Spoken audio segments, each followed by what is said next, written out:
Good morning, Year 5, and welcome back to math class.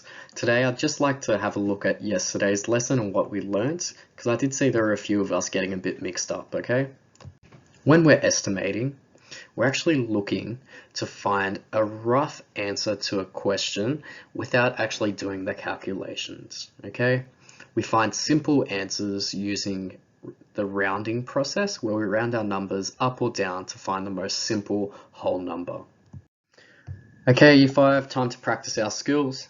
I'm going to attempt this question and show you how I would like you to answer these questions in the future, okay?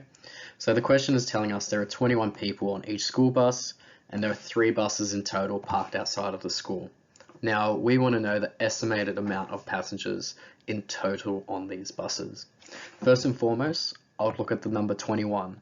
We would want to round 21 down to the number 20 because it's the closest number for rounding, okay? So it's closer to 20 rather than 30. So 20 passengers estimated to be on each bus, and we know there are 3 buses in total. So 20 times 3 buses, the estimated amount of passengers is 60. So the answer is C, okay? If we were doing actual calculations, the answer would be 63. But today, we're just focusing on our estimations. Moving on to the next example. Okay, Year 5, now moving on to our next example.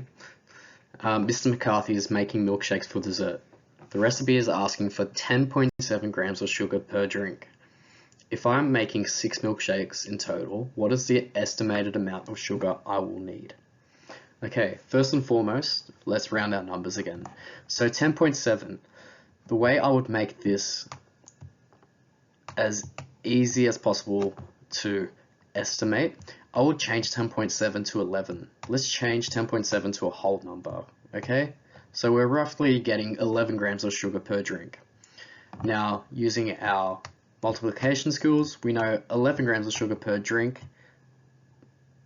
By 6 drinks, we're going to get number 66. 66 grams of sugar in total. The answer is D. Now remember, Year 5, it is really important to read our questions, okay?